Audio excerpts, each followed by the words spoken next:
Lakukanlah segala pekerjaan kita dalam kasih. Hari ini aku mau bikin crunchy cornflakes cookies. Bahan-bahannya sederhana, bikinnya super gampang, hasilnya cantik, enak, dan renyah. Langsung aja, pertama-tama siapin bahan-bahannya dulu. Kemudian yang pertama dilakukan, kismisnya direndam air biasa aja.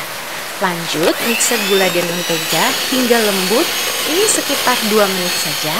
Tambahkan telur dan perisa vanilanya juga sekarang aja. Di mixer lagi 1 menit saja hanya sampai semuanya menyatu. Sesudah ini aduk rata terigu dan baking powder, kemudian bisa diayak di adonan telur. Aduk rata pakai spatula aja. Tambahkan sebagian besar dari cornflakesnya, tidak semuanya ya, sebagian besar saja, dan agak dihancurkan seperti ini. Dia hasilnya bagus, nanti mau menyatu dengan baik di cookiesnya. Nah, ini nggak semuanya aku pakai, ini untuk hiasan di atasnya nanti. Sesudah ini siap, bisa panaskan oven, dan kismisnya bisa dipotong seperti ini supaya tidak terlalu besar-besar. Dan ditambahkan ke adonan, tentu saja diaduk rata hingga menyatu, kemudian siap untuk dicetak. Nah, hasil adonannya tidak kalis ya, seperti ini kira-kira. Aku cetaknya pakai sendok kecil aja atau sendok teh, dan loyangnya dialasin kertas baking. Aku cetaknya agak dipipihkan jadi hasilnya bagus nanti, dan atasnya bisa dikasih hiasan cornflakes yang kita udah siapin tadi. Kertas bakingnya yang bagus ya, jadi bisa dipakai lagi nanti untuk memanggang adonan berikutnya. Panggang cookies hingga matang, aku satu dulu sambil cetak di loyang berikutnya. Nah, dengan oven kecil ini bisa 2 loyang langsung. Tapi setengah jalan nanti yang bawah pindah ke atas dan sebaliknya. Nah, kalau panggangnya dengan kertas baking, matangnya itu dia bisa merata ya, aku tunjukin, cantik dari warnanya. Dan dia renyah, wangi, mantap sekali. Pastikan cookiesnya udah di suhu ruang, baru simpan di toples. Cornflake cookie-nya udah jadi, ada 2 versi. Yang ini aku bikin tadi, dia agak tebel kayak gitu. Yang ini aku akhirnya, oh iya, kenapa nggak lebih flat aja, aku tunjukin. Cantik banget, aku liatin dalamnya. Ini ada kismisnya tuh opsional ya. Wah, renyah banget.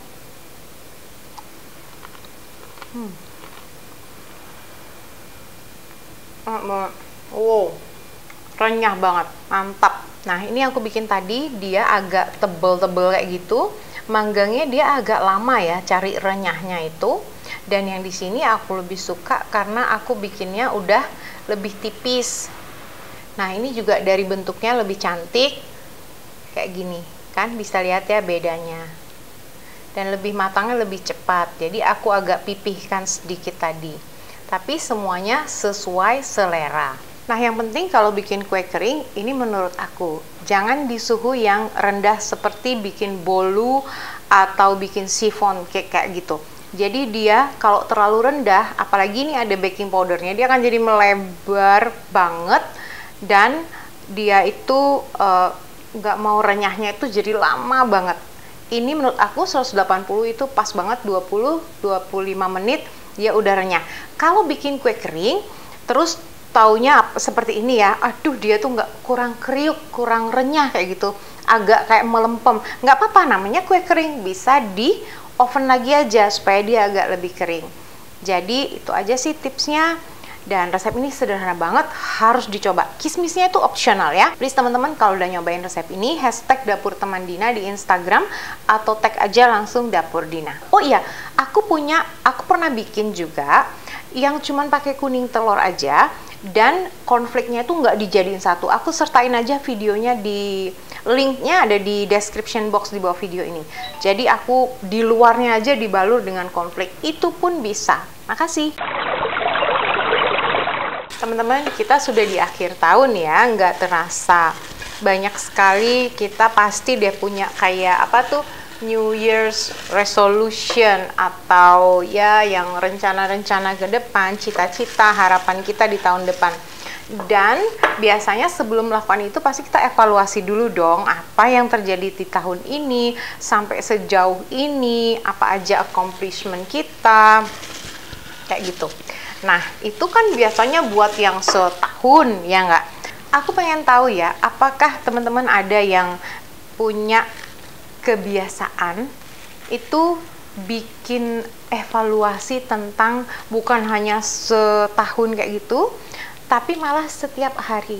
Ada nggak yang setiap malam kayak gitu, sebelum tidur atau habis makan malam gitu, ambil jurnalnya, terus dilihat apa saja yang sudah dilakukan hari ini, rencana yang kemarin ditulis, apa aja yang udah diconteng-conteng kayak gitu, terus nulis lagi rencana buat besok. Ada nggak yang kayak gitu?